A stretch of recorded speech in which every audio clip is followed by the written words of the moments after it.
الحمد للہ وکفا وسلام علی عبادہ الذین اصطفیٰ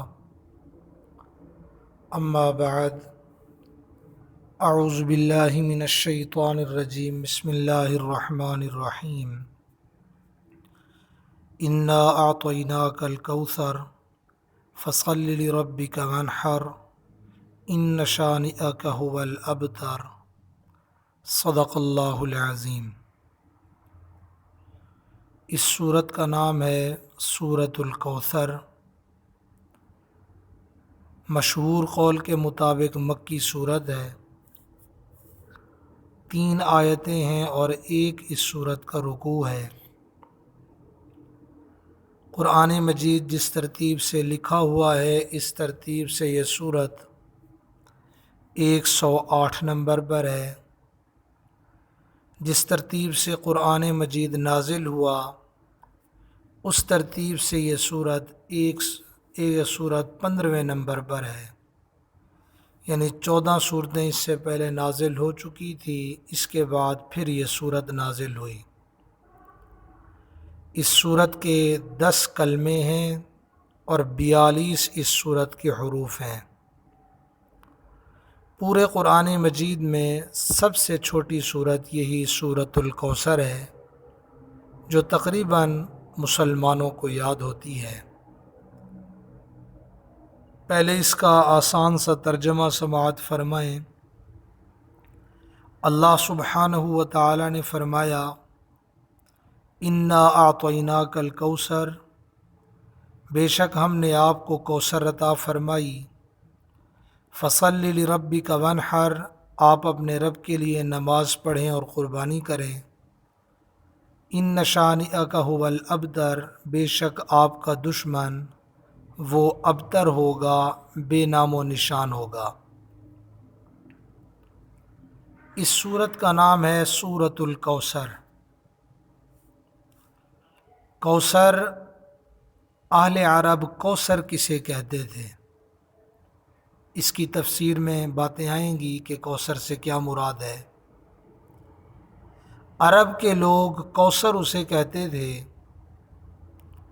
کہ جو چیز تعداد کے اعتبار سے،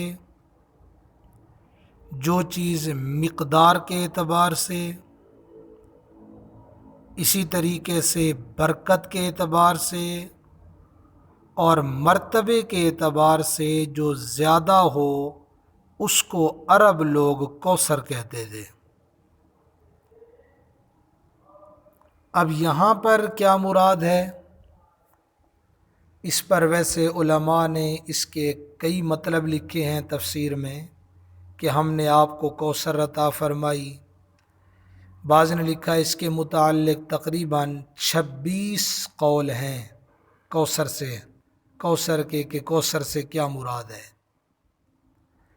بہرحال ایک مشہور معنی اس کا ہے، انا اعطیناک الکوثر، ہم نے آپ کو کوثر عطا فرمائی، یعنی خیر کثیر عطا فرمائی۔ خیر کثیر کا کیا مطلب؟ اس کا مطلب یہ ہے یعنی بہت زیادہ بھلائیاں، بہت زیادہ بہتری یہ آپ صلی اللہ علیہ وسلم کو نصیب فرمائی گئی، کیونکہ انا اعطیناک الکوثر، ہم نے آپ سے مراد نبی کریم صلی اللہ علیہ وسلم کی ذات بابرکات ہیں کہ اللہ رب العزت نے آپ صلی اللہ علیہ وسلم سے فرمایا ہم نے آپ کو کوثر عطا فرمائی۔ علماء نے جتنے اس کے مطلب لکھے ہیں تقریباً اسی کو ترجیح دی ہے کہ یہ ساری چیز خیر کثیر ہے۔ یہ ایسا لفظ ہے کہ اس لفظ کے تحت ہر قسم کی دینی دنیاوی نعمتیں ساری اس میں داخل ہیں، جو آپ صلی اللہ علیہ وسلم کو یا پھر آپ کے طفیل آگے امت کو بھی ملنے والی تھی۔ ان نعمتوں میں ایک بڑی نعمت وہ حوض کوثر بھی ہے، جو اسی نام سے مسلمانوں میں بڑا مشہور ہے یہ لفظ حوض کوثر کا، جس کے پانی سے آپ صلی اللہ علیہ وسلم اپنی اس امت کو قیامت کے دن سیراب فرمائیں گے۔ اللہ رب العزت سے دعا ہے اللہ تعالی ہم جیسے خطا کار سیاہ کاروں کو اللہ یہ نصیب فرمائے۔ اور خیر کثیر فرمایا انا اعطیناک الکوثر، ہم نے آپ کو خیر کثیر عطا فرمائی۔ اور احادیث مبارکہ میں یہ جو حوض کوثر ہے اس کے متعلق بہت ساری باتیں ہیں۔ بعض روایات میں یہ بھی ہے کہ یہ جو ہوگا حوض کوثر یہ محشر میں ہوگا، اور بعض میں یوں بھی ہے کہ یہ جنت میں ہے۔ پھر علماء نے اس کی ذرا تطبیق اس انداز سے دی ہے کہ یہ اصل نہر تو جنت میں ہوگی، اور اس کا جو پانی ہے میدان محشر میں لا کر کسی حوض میں جمع کر دیا جائے گا، تو اس لیے دونوں کو پھر کوثر کہتے ہیں۔ بخاری شریف میں ہے کہ کوثر جنت کی وہ نہر ہے جو آپ صلی اللہ علیہ وسلم کو معراج کی رات دکھائی گئی تھی، جس کے کنارے وہ ایسی خوبصورت ہے جس کے کنارے موتیوں کے خیمے تھے۔ آپ صلی اللہ علیہ وسلم نے اس کا پانی دیکھا تو مشک سے زیادہ خوشبودار تھا۔ آپ نے اس کے متعلق حضرت جبریل علیہ السلام جو آپ کے ساتھ تھے پوچھا یہ کیا ہے؟ جبریل امین نے جواب دیا یہ وہی کوثر ہے جو اللہ تعالیٰ نے آپ کو عطا فرمائی ہے۔ حضرت انس بن مالک رضی اللہ تعالیٰ عنہ فرماتے ہیں کہ ایک دفعہ نبی کریم صلی اللہ علیہ وسلم کو نیند کا جھونکا سا آیا، پھر آپ صلی اللہ علیہ وسلم نے اپنا سر مبارک اٹھایا اور مسکراتے ہوئے فرمایا مجھ پر ایک صورت نازل ہوئی ہے اور وہ بہت عظیم الشان ہے، یعنی اس کا مطلب یہ کہ وہ عظیم صورت ہے، عظیم الشان ہے۔ اور پھر آپ نے یہی صورت پڑھ کر سنائی انا اعطیناک الکوثر فصل لربک وانحر ان شانئک هو الابتر۔ اس کے شان نزول میں بہت ساری باتیں علماء نے لکھی ہیں، مختلف اقوال۔ ان میں سے ایک یہ بھی بڑا مشہور ہے جو حضرت محمد بن علی بن حسین رضی اللہ عنہ ان سے نقل کیا ہے۔ وہ فرماتے ہیں کہ جس شخص کی کوئی اولاد نرینہ اولاد دنیا سے چلی جائے تو اس کو عرب لوگ ابتر کہا کرتے تھے، یعنی مقطوع نسل، کہ اس کی اب نسل جو ہے یہ ختم ہو جائے گی۔ جس وقت نبی کریم صلی اللہ علیہ وسلم کے صاحبزادے حضرت قاسم یا حضرت ابراہیم، ان دونوں میں سے کسی کا بچپن میں انتقال ہو گیا، تو مکے کے کافروں نے آپ صلی اللہ علیہ وسلم کو ابتر کہہ کر نعوذ باللہ طعنے دینے شروع کر دیے۔ ایسے جو لوگ کہتے تھے ان میں سے عاص بن وائل، یہ آدمی خاص طور پر اس کا نام ذکر کیا جاتا ہے۔ اس کے سامنے جب آپ صلی اللہ علیہ وسلم کا ذکر کیا جاتا تو یہ بدبخت کہتا تھا کہ ان کی بات چھوڑ دو، یہ کچھ فکر کی چیز نہیں ہے، نعوذ باللہ، کیونکہ وہ ابتر مقطوع نسل ہے، جب وہ دنیا سے چلے جائیں گے نعوذ باللہ ان کا نام لینے والا کوئی نہیں رہے گا۔ اس پر یہ صورت نازل ہوئی انا اعطیناک الکوثر فصلی لربک وانحر ان شانئک هو الابتر۔ اب یہاں ابتر ہے کہ آپ کا دشمن ابتر ہوگا، آپ ابتر نہیں ہیں، یہ جو کہہ رہے ہیں یہ ابتر ہے۔ اسی طریقے سے اب یہاں جو فرمایا انا اعطیناک الکوثر، ہم نے آپ کو کوثر دی، حضرت ابن عباس رضی اللہ تعالیٰ عنہ جو آپ صلی اللہ علیہ وسلم کے چچا زاد بھائی ہیں، حضرت عباس رضی اللہ عنہ کے بیٹے، ان کے ایک خاص شاگرد ہیں، بڑے مشہور ہیں، ان کا نام ہے حضرت سعید بن جبیر رحمۃ اللہ علیہ۔ ان سے کسی نے پوچھا کہ بعض لوگ کہتے ہیں کوثر جنت کی ایک نہر کا نام ہے، تو آپ بتائیے یہ کیا ہے؟ تو حضرت سعید بن جبیر رحمۃ اللہ علیہ نے فرمایا کہ حضرت ابن عباس رضی اللہ تعالیٰ عنہ کا قول اس کے منافی نہیں ہے، بلکہ وہ نہر جس کا نام کوثر ہے وہ بھی اسی کار خیر میں داخل ہے۔ کیا مطلب کہ وہ جو نہر کوثر ہوگی جنت کی وہ بھی آپ صلی اللہ علیہ وسلم کے لیے ہے۔ انا اعطیناک الکوثر، فرمایا ہم نے آپ کو کوثر عطا فرمائی ہے، اور یہ بھی خیر کثیر کے اندر داخل ہے۔ ایک دن نبی کریم صلی اللہ علیہ وسلم، حضرت انس رضی اللہ عنہ فرماتے ہیں، آپ ایک دن مسجد میں ہمارے ساتھ تشریف فرما تھے کہ اچانک آپ صلی اللہ علیہ وسلم پر ایک کیفیت سی طاری ہوئی۔ پھر آپ صلی اللہ علیہ وسلم ہنستے ہوئے آپ نے سر مبارک اٹھایا۔ ہم نے پوچھا اللہ کے رسول صلی اللہ علیہ وسلم آپ کے مسکرانے کا سبب کیا ہے؟ تو آپ نے فرمایا مجھ پر اسی وقت ایک سورت نازل ہوئی۔ پھر آپ صلی اللہ علیہ وسلم نے بسم اللہ پڑھ کر سورۃ الکوثر یہی سورت تلاوت فرمائی۔ پھر فرمایا تم جانتے ہو کوثر کیا چیز ہے؟ ہم نے عرض کیا اللہ و رسول عالم، اللہ اور اس کا رسول ہی بہتر جانتے ہیں۔ آپ صلی اللہ علیہ وسلم نے فرمایا کہ ایک نہر ہے جنت کی جس کا میرے رب نے مجھ سے وعدہ فرمایا ہے، جس میں خیر کثیر ہے، اور وہ حوض ہے۔ اور آپ نے فرمایا وہ حوض ہے جس پر میری امت قیامت کے دن پانی لینے کے لیے آئے گی، اس کے پانی پینے کے برتن آسمان کے ستاروں کی تعداد میں ہوں گے، جس میں جتنے آسمان کے ستارے ہیں۔ اس وقت پھر بعض لوگوں کو فرشتے میرے حوض سے ہٹائیں گے، میں کہوں گا میرے پروردگار یہ تو میری امت میں ہے۔ اللہ تعالیٰ فرمائیں گے آپ نہیں جانتے کہ اس نے آپ کے بعد کیا دین میں نئی چیزیں اختیار کی ہوئی تھیں ان لوگوں نے۔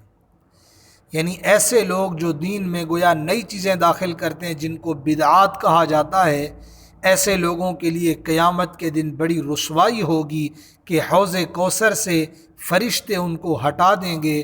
انسان وہ لوگ جو دین میں نئی چیزیں بدعات داخل کرتے ہیں ان کو اس پر سوچنا چاہیے قیامت کے دن کتنی بڑی محرومی ہوگی کہ فرشتے ایسے لوگوں کو آپ صلی اللہ علیہ وسلم کے حوض سے دور کر دیں گے۔ اللہ تعالیٰ محفوظ رکھے۔ حضرت حذیفہ رضی اللہ تعالیٰ عنہ فرماتے ہیں انا اعطیناک الکوثر کی تشریح میں فرمایا جنت میں ایک بہت بڑی نہر ہے جس کے برتن سونے چاندی کے ہوں گے، اور ان کی تعداد اتنی ہے اللہ تعالیٰ کے سوا اس سے کوئی واقف نہیں ہے۔ ایک روایت میں رسول اللہ صلی اللہ علیہ وسلم نے ارشاد فرمایا کوثر جنت کی ایک نہر ہے جس کے دونوں کنارے سونے کے ہیں، اور پانی موتیوں کی زمین پر بہتا ہے۔ وہ کیسی نہر ہوگی کہ اللہ رب العزت نے جو آپ صلی اللہ علیہ وسلم کو نصیب فرمائی۔ حضرت عائشہ رضی اللہ تعالیٰ عنہ سے انا اعطیناک الکوثر کے متعلق کسی نے پوچھا تو فرمایا ایک نہر ہے جو اللہ تعالیٰ نے تمہارے نبی صلی اللہ علیہ وسلم کو عطا فرمائی ہے۔ یہ آپ صلی اللہ علیہ وسلم کے لیے انعام تھا کہ ان لوگوں نے تو تانا دیا آپ کو، اللہ تعالیٰ نے آپ پر سورت نازل فرمائی انا اعطیناک الکوثر، ہم نے آپ کو کوثر عطا فرمائی ہے۔ بخاری شریف میں آپ صلی اللہ علیہ وسلم نے ارشاد فرمایا میں جنت میں گیا، وہاں پر ایک نہر دیکھی جس کے دونوں کنارے موتی کے خیمے تھے۔ میں نے نہر میں ہاتھ ڈال کر دیکھا تو خالص مشک کی طرح تھا، خوشبودار۔ میں نے کہا میں نے جبریل سے پوچھا یہ کیا ہے؟ جبریل نے کہا یہ وہی کوثر ہے جو اللہ تعالیٰ نے آپ کو عطا فرمائی ہے۔ حضرت انس رضی اللہ تعالیٰ عنہ فرماتے ہیں کہ وہ جو نہر ہے اس کا پانی جو ہوگا وہ دودھ سے زیادہ سفید اور شہد سے زیادہ میٹھا ہوگا۔ اس میں پھر پانی، اس میں پرندے بھی ہیں، اور وہ جو پرندے ہیں ان کی گردنیں اونٹوں کی گردنوں کی طرح ہیں، اتنے بڑے بڑے پرندے ہوں گے۔ حضرت عمر رضی اللہ عنہ نے جب یہ بات سنی انہوں نے عرض کیا اللہ کے رسول صلی اللہ علیہ وسلم پھر تو وہ بڑے لطیف ہوں گے؟ آپ صلی اللہ علیہ وسلم نے فرمایا عمر ان کا کھانا اس سے بھی زیادہ لطیف ہے۔ حضرت حمزہ رضی اللہ تعالیٰ عنہ جو آپ صلی اللہ علیہ وسلم کے چچا تھے، ان کی بیوی نے ایک دفعہ عرض کیا اللہ کے رسول صلی اللہ علیہ وسلم کیا آپ کو جنت کے اندر ایک نہر دی گئی ہے جس کو کوثر کہا جاتا ہے؟ فرمایا ہاں، اس کی زمین زبرجد یاقوت کی ہے، اور وہ اتنی بڑی علاقے تھے، دو، ایک کا نام تھا ایلا، ایک کا صنعا۔ آپ نے فرمایا ایلا سے صنعا تک کی مسافت اس کی ہوگی، اور اس کے جو برتن ہوں گے کوزے وہ ستاروں کی تعداد کے مطابق ہوں گے۔ بہرحال فرمایا انا اعطیناک الکوثر، بے شک ہم نے آپ کو کوثر عطا فرمائی۔ عطا کرنے والی ذات اللہ رب العزت کی ذات، آپ کو، آپ سے مراد نبی کریم صلی اللہ علیہ وسلم کی ذات بابرکات، اور الکوثر یہ انعام ہے جو اللہ رب العزت نے آپ صلی اللہ علیہ وسلم کو نصیب فرمایا۔ آگے دوسری آیت فرمایا فصلی لربک وانحر، آپ اپنے رب کے لیے نماز پڑھیں اور قربانی کریں۔ اللہ رب العزت کی طرف سے اتنے بڑے انعام اور احسان کا شکر کیسے ہو؟ فصلی لربک وانحر، نماز پڑھیں اور قربانی کریں۔ اب یہاں پر اگر ہم دیکھیں تو جسمانی عبادات میں سب سے افضل عبادت وہ نماز ہے، نماز کا تذکرہ ہے، فصلی لربک وانحر، اور یہ نبی کریم صلی اللہ علیہ وسلم سے خطاب ہے، آگے امت کو بھی تعلیم ہو گئی۔ بدنی عبادات میں سب سے بڑی عبادت، سب سے اہم عبادت نماز، اور مالی عبادتوں میں قربانی ہے۔ قربانی ایک ممتاز حیثیت رکھتی ہے اپنی۔ حضرت ابراہیم علیہ السلام، حضرت اسماعیل علیہ السلام کا واقعہ اس پر مشہور ہے، قربانی والا۔ وہ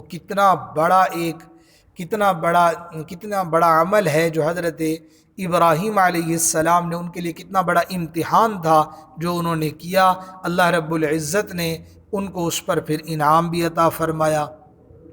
قرآن مجید سورہ صافات میں اس کا تذکرہ ہے۔ ایک جگہ ہے قرآن مجید میں، وہاں بھی نماز اور قربانی کا تذکرہ اکٹھے ہے۔ آپ صلی اللہ علیہ وسلم سے اللہ رب العزت نے فرمایا آپ کہہ دیجئے ان صلاتی و نسکی و محیای و مماتی للہ رب العالمین، کہ بے شک میری نماز، میری قربانی، میرا جینا، میرا دنیا سے جانا سب کچھ اللہ رب العزت کے لیے ہے۔ تو نماز یہ بھی اللہ کے لیے، وانحر قربانی یہ بھی اللہ رب العزت کے لیے۔ اب نحر عربی میں اس کے مختلف معنی ہیں۔ نحر ویسے عربی کے اندر یہ جو اونٹ کا نحر کیا جاتا تھا، اس دور میں چونکہ اونٹ زیادہ ہوتے تھے تو عرب لوگ اونٹ کا نحر کرتے تھے۔ نحر کا طریقہ یہ ہوتا ہے کہ اونٹ کا پاؤں باندھ کر اس کے حلقوم کے اندر وہاں چھری یا نیزہ مارا جائے، اس کو عربی میں نحر کہا جاتا ہے۔ عرب لوگ اونٹ کا نحر کرتے تھے، اور وہ بھی ایک قربانی ہی ہے۔ تو فرمایا یعنی یہ اپنے رب کے لیے کرو، نماز بھی قربانی بھی۔ وہ لوگ بتوں کے لیے کرتے تھے، مسلمانوں کو حکم کیا ہے کہ مسلمان یہ دونوں کام، صلی لربک نماز ہو یہ بھی اپنے رب کے لیے، نحر قربانی ہو یہ بھی اپنے رب کے لیے کریں۔ یہ رسول اللہ صلی اللہ علیہ وسلم کو خطاب فرمایا، آگے امت کو بھی تعلیم ہو گئی کہ یہ دونوں کام، اس کے علاوہ بھی جو نیکی کا کام ہو وہ سب اللہ رب العزت کے لیے ہو۔ نماز بدنی اور جسمانی باتوں میں سب سے بڑی عبادت، اور قربانی مالی باتوں میں سب سے بڑی عبادت ہے، ایک بلکہ یوں کہیں بڑی عبادت سے ہٹ کر کے یہ ایک امتیازی حیثیت رکھتی ہے، چونکہ اس کا ذکر قرآن مجید میں بھی ہے، اور قربانی پھر ایک شعائر میں سے بھی ہے۔ اس کے علاوہ ویسے زکوٰۃ بھی ہے، وہ فرض عبادت ہے۔ تو بہرحال جہاں اور عبادتیں ہیں وہاں قربانی بھی ایک امتیازی حیثیت رکھتی ہے یہ عبادت۔ اسی طریقے سے اللہ رب العزت نے آپ صلی اللہ علیہ وسلم کو کوثر عطا فرمائی، اس کے شکریہ میں صلی لربک وانحر ہے کہ نماز کے اندر شکر، نماز پھر ایسی عبادت ہے کہ یہاں ہر طرح کا شکر آ جاتا ہے، زبان سے، دل سے، ہاتھ پاؤں سے، ہر طرح سے آ جاتا ہے۔ آگے فرمایا ونحر، اپنے رب کے لیے قربانی کرو۔ اب قربانی میں سب سے اعلیٰ جانور جو اس دور میں ہوتا تھا، تو بڑے جانوروں میں تو وہ اونٹ ہی ہے۔ پھر جب قربانی کر لی، فصلی لربک وانحر، اپنے رب کے لیے نماز پڑھیں، قربانی کریں۔ قربانی جو عام قربانی جو ہم یعنی عید الاضحیٰ کے موقع پہ کرتے ہیں، میں اس کی بات کر رہا ہوں کہ قربانی کرنے کے بعد پھر اس کی جو تقسیم ہے گوشت کی، وہ بھی ایک مشہور ہے، 3 حصوں میں، ایک اپنے گھر کے لیے، ایک عزیز اقارب کے لیے، ایک غربا کے لیے۔ پھر اس میں یتیم، مسکین، ان لوگوں کا خیال کیا جائے، کسی کو ایسا نہ ہو کہ اس گوشت سے اس کے دینے میں اس کو محروم کر دیا جائے، جیسے پچھلی صورت میں آیا ولا یحض علی طعام المسکین، کہ ایسا آدمی جو قیامت کے دن کو جھٹلاتا ہے، یتیم کو دھکے دیتا ہے، مسکین کو کھانا دینے کی ترغیب بھی نہیں دیتا، تو وہ بخل تھا۔ یہاں کیا ہے، قربانی کرنے کے بعد اللہ کے راستے میں اس کو دو بھی سی، ایک حصہ اللہ کے راستے میں بھی دو۔ تو بہرحال پہلی آیت انا اعطیناک الکوثر، ہم نے آپ کو کوثر عطا فرمائی۔ دوسری آیت فصلی لربک وانحر، آپ اپنے رب کے لیے نماز پڑھیں، قربانی کریں۔ آگے فرمایا ان شانئک ھو الابتر، بے شک آپ کا دشمن یہ ابتر ہوگا، بے نام و نشان ہوگا۔ بعض کافر آپ صلی اللہ علیہ وسلم کی شان میں کہتے تھے اس شخص کو، ان کا تو کوئی یعنی بیٹا جو کہ آپ کے وہ بچپن میں ہی اولاد فوت ہو گئی تھی، دنیا سے چلے گئے، بس ان کا زندگی میں نام ہے، پھر پیچھے بعد میں ان کا کوئی نام نہیں لے گا، نعوذ باللہ۔ ایسے شخص کو وہاں جس کی نرینہ اولاد چلی جاتی، اس کو ابتر کہتے تھے۔ اور ابتر کا بعض نے یہ معنی بھی لکھا ہے کہ دم کٹے جانور کو بھی ابتر کہتے، کہ جس کا پیچھے نام لینے والا کوئی نہیں، گویا اس کی دم کٹ گئی۔ قرآن مجید نے بتایا کہ جس شخص کو اللہ تعالیٰ خیر کثیر عطا فرمائے، آپ صلی اللہ علیہ وسلم کو اللہ تعالیٰ نے تو خیر کثیر عطا فرمائی، اور آپ کا نام تو ایسا ہے جو عبدالآباد آپ کا نام روشن رہے گا، اور جو آپ کو ابتر کہہ رہے ہیں یہ پرلے درجے کی حماقت ہے۔ ایسی ہستی کے بارے میں کہہ رہے ہیں جو اللہ کے ہاں مقبول ہے، یہ تو صرف ان کا بغض عداوت ہے۔ اللہ رب العزت نے آپ کا نام تو ایسا رکھا، آج 14 صدیاں گزر گئی، آپ صلی اللہ علیہ وسلم کی روحانی اولاد اب بھی موجود ہے، اور آپ کی دختری اولاد، آپ کی اولاد جو حضرت فاطمہ رضی اللہ تعالیٰ عنہ سے چلی اب بھی ہے۔ آپ صلی اللہ علیہ وسلم کا دین وہ بھی باقی رہے گا، آپ صلی اللہ علیہ وسلم کا نام رہے گا، آپ صلی اللہ علیہ وسلم کی یاد رہے گی، نیک نام اور محبت عقیدت کے ساتھ کروڑوں انسانوں کے دلوں میں اب بھی آپ صلی اللہ علیہ وسلم کی محبت گرما رہی ہے۔ بلکہ دوست تو وہ تو جو مومن ہیں وہ تو کرتے ہیں، دشمن بھی آپ صلی اللہ علیہ وسلم کے اصلاحی کارناموں کا صدق دل سے اعتراف کرتے ہیں کہ آپ صلی اللہ علیہ وسلم کی جو ہستی تھی وہ آپ بہت اچھے تھے، نیک انسان تھے۔ دشمن بھی ایسے تذکرہ کرتے ہیں۔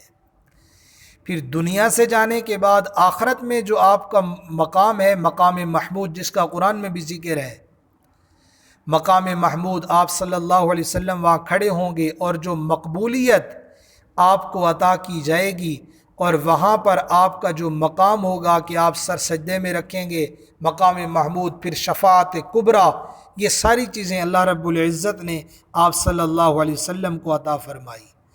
ان شانئک ھو الابتر، آپ کا دشمن ابتر ہوگا، یہ آپ کو تانے دے رہے ہیں، آپ ابتر نہیں ہوں گے۔ اب اگر ہم غور کریں نبی کریم صلی اللہ علیہ وسلم کے ذکر کو اللہ رب العزت نے کیسی عظمت عطا فرمائی، کیسی بلندی عطا فرمائی، کیسی رفعت عطا فرمائی، کہ آپ صلی اللہ علیہ وسلم کے زمانہ مبارک سے لے کر آج تک پوری دنیا کے اندر آپ صلی اللہ علیہ وسلم کا نام مبارک 5 وقت اللہ کے نام کے ساتھ یعنی آذانوں کے اندر میناروں میں پکارا جاتا ہے، اور آخرت میں آپ صلی اللہ علیہ وسلم کو شفاعت کبریٰ کا مقام محمود حاصل ہوگا۔ اس کے بالمقابل اگر ہم دیکھیں دنیا کے اندر، دنیا کی تاریخ سے پوچھیں، عاص بن وائل جو کافر جو مختلف باتیں کرتا تھا وہ کہاں گیا؟ عقبہ تھا، کعب تھا، ان کی اولادیں کہاں ہیں ان کا خاندان آج؟ تو اللہ تعالیٰ نے فرمایا ان نشانیک هو الابتر، آپ کا دشمن ابتر ہوگا، آپ ابتر نہیں، آپ کا نام تو اچھا رہے گا، بلکہ یہ وہ لوگ ہیں جو آپ کی گستاخی کرتے تھے۔ اللہ کی لعنت ہے ان پر، فرشتوں کی لعنت ہے، تمام آدمیوں کی ان پہ لعنت ہے۔ کعب بن اشرف ایک یہودی تھا، کعب بن اشرف مکے میں آیا، قریش نے اس سے کہا کہ تم مدینہ والوں کے سردار ہو، ذرا اس شخص کو تو دیکھو جو اپنی قوم سے الگ ہو گیا ہے، یہ آپ صلی اللہ علیہ وسلم کے بارے میں اس سے کہنے لگے، اور سب سے کٹ گیا ہے، اس کا خیال یہ ہے کہ ہم مجرم ہیں، حالانکہ ہم حاجیوں کو پانی پلاتے ہیں، ان کی خدمت کرتے ہیں، کعبے کے دربان بھی ہیں۔ کعب بن اشرف نے کہا تم اس سے نعوذ باللہ بہتر ہو۔ اس پر یہ آیت نازل ہوئی ان نشانیک هو الابتر، جب آپ کا دشمن ابتر ہوگا۔ بعض نے یہ بات بھی اس میں لکھی ہے، ایک روایت میں آتا ہے نبی کریم صلی اللہ علیہ وسلم کعبے سے باہر تشریف لائے، آپ باہر تشریف لا رہے تھے کہ اچانک عاص بن وائل اس وقت اندر داخل ہو رہا تھا، تو اس نے وہاں کھڑا ہو گیا اور آپ صلی اللہ علیہ وسلم سے باتیں کرنے لگا۔ قریش کے جو سردار تھے اس وقت وہ کعبے کے اندر بیٹھے ہوئے تھے۔ عاص بن وائل جب اندر پہنچا تو قریش نے پوچھا تم کس سے باتیں کر رہے تھے؟ تو اس بدبخت نے کہا نعوذ باللہ ثم نعوذ باللہ کہ یہ وہی ابتر تھا، یعنی آپ صلی اللہ علیہ وسلم کے متعلق کہا اس زمانے میں آپ کے صاحبزادے کی جو حضرت خدیجہ رضی اللہ تعالیٰ عنہ کے بیٹے تھے ان کی وفات ہو چکی تھی، تو یعنی آپ صلی اللہ علیہ وسلم کے بارے میں اس نے ابتر کہا کہ نعوذ باللہ ان سے میری بات ہو رہی تھی، اور یہ ابتر کا لفظ کہہ کر اس نے کہا، گستاخی کی اس طرح۔ عاص بن وائل جب آپ صلی اللہ علیہ وسلم کا تذکرہ کرتا تو کہتا اس کو چھوڑ دو، یہ نعوذ باللہ یہ تو ابتر آدمی ہے، اس کے پیچھے اس کی کوئی نسل نہیں ہے، جب یہ دنیا سے چلے جائیں گے ان کا نعوذ باللہ ذکر ختم ہو جائے گا۔ اللہ رب العزت نے سورت نازل فرما دی۔ اب اگر ہم اس پر غور کریں، اللہ کی شان دیکھیں، عاص بن وائل جو یہ کہتا تھا، عاص بن وائل کے دونوں بیٹے جب مسلمان ہو گئے، دو بیٹے اس کے، تو ان کا رشتہ گویا باپ سے بھی کٹ گیا، یہاں تک کہ یہ اس کے وارث بھی نہیں ہوئے، وہ تو آپ صلی اللہ علیہ وسلم کی روحانی اولاد میں شامل ہو گئے، اور آپ صلی اللہ علیہ وسلم کی ازواج مطہرات ان کی مائیں ہو گئی، یعنی آپ کا جو دشمن ہے وہ ابتر ہے، آپ ابتر نہیں ہے، آپ کا ذکر اللہ کے ذکر کے ساتھ ہمیشہ رہے گا، کلمے میں دیکھیں، اذان میں دیکھیں، اور بہت جگہ پر ہے، اور قیامت تک آپ کی جو ہے شہرت وہ اچھی ہے، بزرگی کے نشانات وہ ہمیشہ باقی رہیں گے، اور آخرت آپ کے لیے دنیا سے بہتر ہوگی، اور آپ کی پوری امت، آپ کی جو امت ہے ان کے اندر آپ کا تذکرہ ہوگا، اور آپ کا تذکرہ صرف مومنوں کی زبانوں پر نہیں بلکہ ملائکہ کی زبانوں پر بھی آپ کا تذکرہ ہے۔ تو بہرحال یہ سورہ کوثر کا مختصر مفہوم عرض کیا، پھر ایک دفعہ ترجمہ سماعت فرمائیں۔ فرمایا انا اعطیناک الکوثر، بے شک ہم نے آپ کو کوثر عطا فرمائی، فصلی لربک وانحر، آپ اپنے رب کے لیے نماز پڑھیں اور قربانی کریں، ان نشانیک هو الابتر، بے شک آپ کا جو دشمن ہے وہ ابتر ہوگا، وہ بے نام و نشان ہوگا۔ تو یہ سورہ الکوثر کا مختصر سا مفہوم عرض کیا ہے۔ دعا ہے اللہ تعالی جو کچھ کہا سنا اس کو اپنی بارگاہ میں قبول فرمائے، اللہ غلطیاں کوتاہیاں معاف فرمائے، وآخر دعوانا ان الحمد للہ رب العالمین۔